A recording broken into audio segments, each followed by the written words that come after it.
में heart attack के chances बहुत ज़्यादा बढ़ जाते हैं. So what can be the reason behind this and how you can prevent the risk of heart attack in winters. So this video is all about that.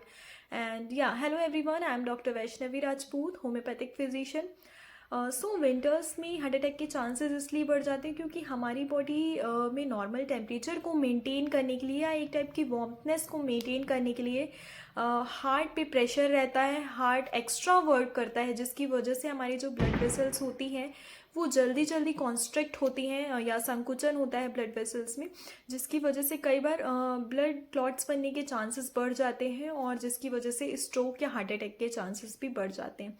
अब आप इसको प्रिवेंट करने के लिए क्या कर सकते हैं. मोस्टली अगर आप पहले से ही हार्ट पेशेंट है या आप किसी हार्ट डिसीज से सफ़र कर रहे हैं या आप कोलेस्ट्रॉल आपका बढ़ा हुआ है, वहाँ पर भी आपको हार्ट अटैक के चांसेस बहुत ज़्यादा बढ़ जाते हैं. सो आप क्या कर सकते हैं इसको प्रिवेंट करने के लिए.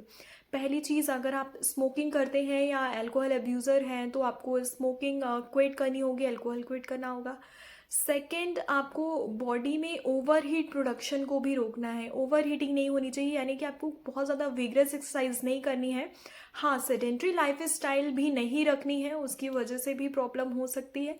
लेकिन आप नॉर्मल एक्सरसाइजेस कर सकते हैं, ब्रीदिंग एक्सरसाइजेस कर सकते हैं, मेडिटेशन योगा कर सकते हैं, बट बहुत ज़्यादा विग्रस एक्सरसाइज भी आपको अवॉइड करनी है. और थर्ड, आपको सडन कोल्ड एक्सपोजर से दूर रहना है या बचना है. यानी कि मॉर्निंग के समय जब ठंड बहुत ज़्यादा रहती है या इवनिंग आते आते, शाम आते आते ठंड बढ़ती है, उस टाइम पे आपको ठंड से थोड़ा बचकर रहना है और वार्म कपड़ों की लेयरिंग करके रखनी है. थिन लेयरिंग करनी है, बहुत ज़्यादा मोटे कपड़े भी नहीं पहनने हैं. या कई बार आप बहुत ज़्यादा लेयरिंग करने के बाद जब विग्रस एक्सरसाइज करते हो उसकी वजह से भी बॉडी में ओवर हीट प्रोडक्शन हो जाता है, जिसकी वजह से भी प्रॉब्लम हो सकती है. सो ये सारी चीज़ों का आपको ध्यान रखना है. एंड एट द लास्ट, आपको अपनी डाइट का बहुत ज़्यादा ध्यान रखना है. ग्रीन वेजिटेबल्स लेना है और फैटी फूड्स, खास करके जिनका कोलेस्ट्रॉल बढ़ा रहता है उन्हें फैटी फूड्स अवॉइड करना है ताकि आपका ट्राइग्लिसरीड लेवल भी मेंटेन रहे.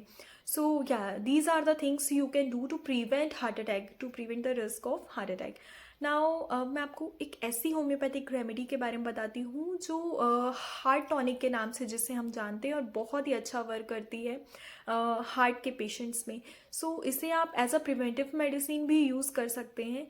सो क्रेटिगस का मदर टिंचर आप यूज़ कर सकते हैं. आप क्रेटिगस का मदर टिंचर मैं उन पेशेंट्स में प्रिस्क्राइब करती हूँ जहाँ पर भी स्लाइट एक्सर्शन के बाद डिस्निया देखने को मिलता है, यानी कि थोड़ा सा भी काम करने में अगर आपको ब्रीदिंग डिफ़िकल्टी होती है, सांस फूलने लगती है, वहाँ पर क्रेटिगस बहुत ही अच्छा वर्क करती है. अगर आपकी पल्स बहुत ज़्यादा तेज़ हो जाती है या आपको लेफ़्ट साइडेड पेन महसूस होता है चेस्ट में या शोल्डर रीजन में, वहाँ पर बहुत ही अच्छा वर्क करती है क्रेटिगस.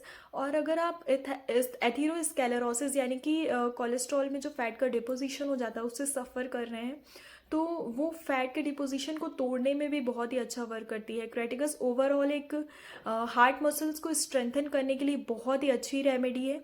अब इसको आपको कैसे लेना है. सो 15 से 20 बूंद इसकी आपको लेना है TDS में, यानी कि दिन में 3 बार, 1/4 कप पानी के साथ. सो 1/4 कप पानी आपको लेना है, उसमें दवा की 15 से 20 बूंद डालनी है. इसको सुबह, दोपहर, शाम 3 बार आपको लेना है. बिफोर मील लेना है. इसे आपको खाने से लगभग आधे घंटे पहले आप यूज़ करें इसको. सो ये रेमेडी है, ये बहुत ही अच्छी हार्ट टॉनिक है जिसे आप यूज़ कर सकते हैं. एज अ प्रिवेंटिव मेडिसिन भी आप इसे यूज़ कर सकते हैं दिन में 2 बार 15 से 20 बूंद.